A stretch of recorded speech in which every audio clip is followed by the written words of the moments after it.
आज किसान को किडनी बेचना पड़ रहा है तो इस सरकार को थोड़ी शर्म नहीं आती? उसकी अगर किडनी बेचना पड़े तो महाराष्ट्र सरकार को इस कुर्सी पर बैठ के राज करने का अधिकार है क्या? देखो, इस सरकार की मंशा क्लियर है, इसमें सवाल उठाने का सवाल ही नहीं, क्योंकि सरकार की बेईमानी स्पष्ट रूप से सब चोरों का बाजार है। चोर चोर मिलकर पूरे भारत को लूट रहे हैं। किसी भी हालत में जनता का मैंडेट मिले न मिले और चुनाव जीतना है, इस नशाखोरी में वो सब कुछ कर लेंगे। देखिए, अभी इसी से पता चलता है कि महाराष्ट्र सरकार किस तरह चल रही है। किसान के प्रति महाराष्ट्र की सरकार की भावना क्या है। और आज किसान को किडनी बेचना पड़ रहा है तो इस सरकार को थोड़ी शर्म नहीं आती? एक रैकेट पूरा सक्रिय है साहूकारी को लेकर, और साहूकारी के एक रैकेट ये पूरा लोगों को बर्बाद कर रहा है। किसानों को 1 लाख रुपए देकर 74 लाख रुपए अभी तक उस किसान से वसूला किया गया था, फिर भी उसके पीछे का लोन खत्म नहीं हुआ, कर्जा खत्म नहीं हुआ, और उसको किडनी बेचना पड़ा कंबोडिया में जाके। वो लॉस में जाकर उस बच्चे ने नौकरी भी कॉल सेंटर में शुरू की थी, वहां पे उसकी जान जाने वाली थी। 1.5 लाख रुपए उसने लिया था, वहां से भी छुड़ाकर मैंने लाया उस किसान के बच्चे को। आज 4 एकड़ खेती भी गई, ट्रैक्टर गई, सब कुछ गया लोन लेते वक्त, और ये किसान का कर्जा फेर नहीं पाया वो।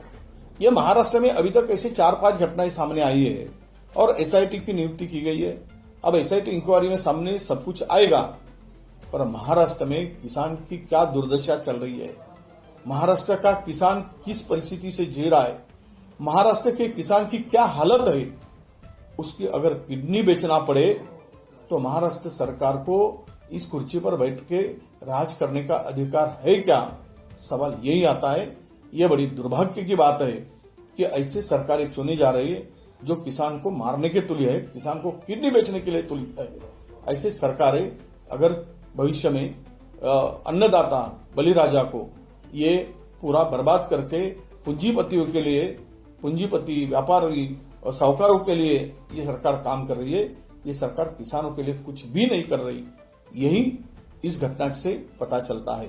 सर, वैभव ये बताइए, लोकसभा विषय ले जाने के लिए, सदन में उठाने के लिए कुछ प्रयास होंगे? नहीं, निश्चित रूप से यह हमने सब कुछ मामले हमारे हाईकमांड की तरफ भी भेज दिया है, और हमने एआईसीसी की तरफ भी ये सब कुछ भेज रहे हैं। हमारा पार्लियामेंट मेंबर जो है वहां के, वो थोड़े उनकी सेहत का प्रॉब्लम है, वो ठीक नहीं है, पर बाकी भी हमारे खासदार को, मेंबर ऑफ पार्लियामेंट को हम लोग ये पूरा मामला दे रहे हैं और उनको सदन में उठाने के लिए आग्रह करेंगे।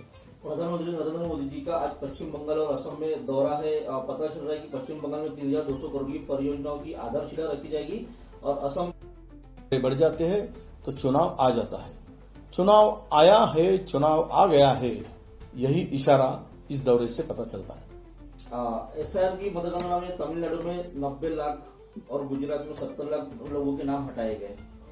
नहीं, सवाल ही नहीं। देखो, इस सरकार की मंशा क्लियर है, इसमें सवाल उठाने का सवाल ही नहीं, क्योंकि सरकार की बेईमानी स्पष्ट रूप से दिख रही है, इलेक्शन कमीशन की बेईमानी दिख रही है।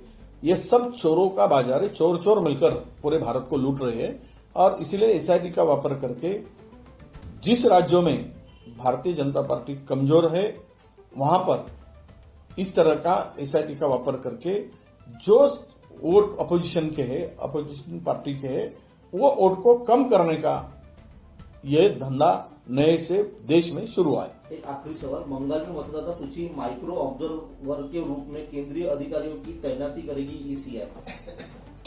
वो तो करेंगे ना।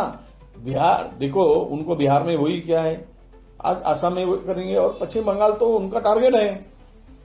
पश्चिम बंगाल में अब वो जो एसआईआर लगाया गया है, वो इस माध्यम से जो अपोजिशन के वोट है उस वोट को हटाने के लिए ये एक षड्यंत्र है।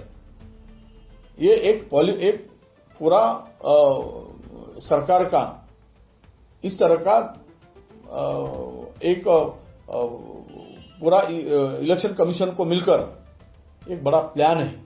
इस प्लान के तहत ये